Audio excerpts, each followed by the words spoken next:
انتهت المباراة، ريال مدريد بيخسر على أرضه في سانتياغو برنابيو من برشلونة 1-0 في نص النهائي كأس الملك أسبانيا مباراة الذهاب. بس قبل ما نخش الفيديو يا شباب، لسه عامل اشتراك، انزل اعمل اشتراك وفعل زر الجرس عشان يوصلك كل جديد. انتهت مباراة نص نهائي كأس ملك أسبانيا مباراة الذهاب ما بين برشلونة وريال مدريد على أرض ريال مدريد سانتياغو برنابيو بهزيمة ريال مدريد 1-0.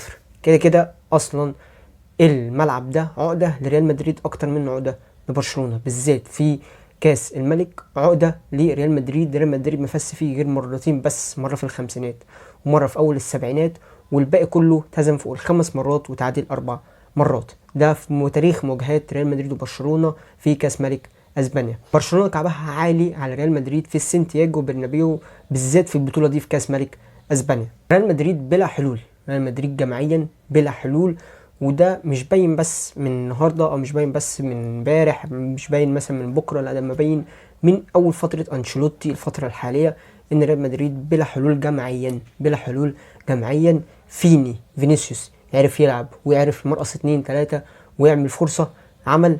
بنزيما فرصه، رودريجو حاجه فرديه، بنزيما حاجه فرديه، مودريتش حاجه فرديه، كامافينجا حاجه فرديه، اي لعيب، فالفيردي شوطه وحاجه فرديه. اي لعيب بيقدر يعمل حاجه فرديه بيعملها، هو ده الحل عند انشيلوتي. انما انشيلوتي حاجه جماعيه وحاجه تثبت ان انت مستحوذ، بس مستحوذ بلا هدف. انت النهارده في الشوط الاول والشوط الثاني مستحوذ بلا هدف، بتبقى كرات عشوائيه بحته.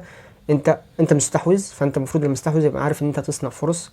استحواذ بيؤدي ان انت تصنع فرص خطيره، عارف ان الحاجه الفلانيه هيعمل كذا فلاني، كوز فلاني هيعمل حاجه فلانيه، بس انت مستحوذ بلا هدف، حرفيا مستحوذ بلا هدف.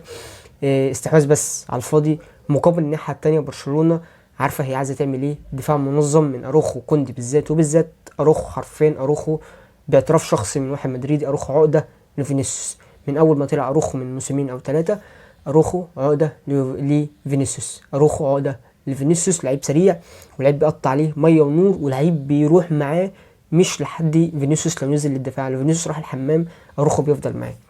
فاروخو حرفيا اعتراف مني كشخص مدريدي، اروخو انا شايف ان هو عقده جدا لفينيسيوس كمرقصه، كسرعه، كقوه بدنيه. اروخو اقوى بكتير، فحرفيا عقده. وانا كنت بقول برشلونه عارفه هي عايزه تعمل ايه. ان تنظيم دفاعي بحت، تنظيم دفاعي بحت، واعتماد على هجمات مرتده بسرعه رافينها وسرعه توريس وسرعه بالدي حتى اللي كان بيروح. ده كله سرعات، وكيسي كمان اللي كان بيروح، وديونج كمان اللي كان بيسهل المأمورية دي. ديونج لعيب كورة حريف بطريقة مش طبيعية. غير كده على الناحية التانية ريال مدريد بلا أي حلول، زي ما قلت كلها حلول واعتماد على حلول فردية. واللي بوظ الدنيا أكتر وأكتر إن فينيسيوس طلع الريال وطلع الدنيا كلها بره الماتش بسبب عصبيته اللي زيادة عن اللزوم. كوره ملهاش اي لازمه، التحام في نص الملعب، كوره مش معاك ومش معاه، هو شد انت شد، فاول ليك مش ليك، ملهاش اي لازمه. بتطلع نفسك بره الملعب خالص، بتطلع نفسك بره الكوره، وبتطلع نفسك وبتطلع اعصابك واعصاب فرقتك كلها واعصاب الجماهير واعصاب الدنيا كلها بره الكوره، بتطلعهم بره الماتش.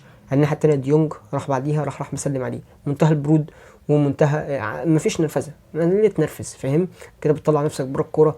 ودي حاجه في فينيسيوس وبقى لها فتره الموسم ده على الاقل، من وساخه بقى من جمهور اسباني او العكس، او منه احيانا بيبقى عصبي احيانا اكتر من اللزوم. الناحيه التانيه تشافي عرف ازاي ياكل التورته، خلاص هو عرف هو عايز يعمل ايه في الماتش. دفاع وهجمات مرتده، دفاع هجمات مرتده، انت ماسك الكوره بلا هدف حرفيا. انشيلوتي مدرب ما عندوش اي حلول جماعيه، انشيلوتي مدرب ما عندوش اي حلول جماعيه، هي حلول فرديه من اللعيبه بتاعته بس، من فالفيردي، من فينيسيوس، من بنزيما، من رودريجو، من كامافينجا مرات، من مودريتش مرات، من شاوميني مرات. يعني حلول بس فرديه لا اكتر ولا اقل. وفينيسيوس لو ما لعبش كوره، وهفضل اقول واكرر، لو فينيسيوس ما لعبش وشاف هو الحل في ريال مدريد، خط هجوم ريال مدريد مش موجود.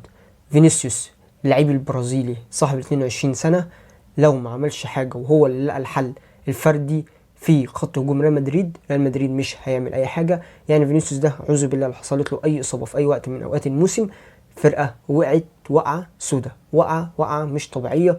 والله اعلم، في اخبار بتقول ان هو بسبب انذار مش هيلعب ماتش العوده، هنشوف هيلعب ولا مش هيلعب.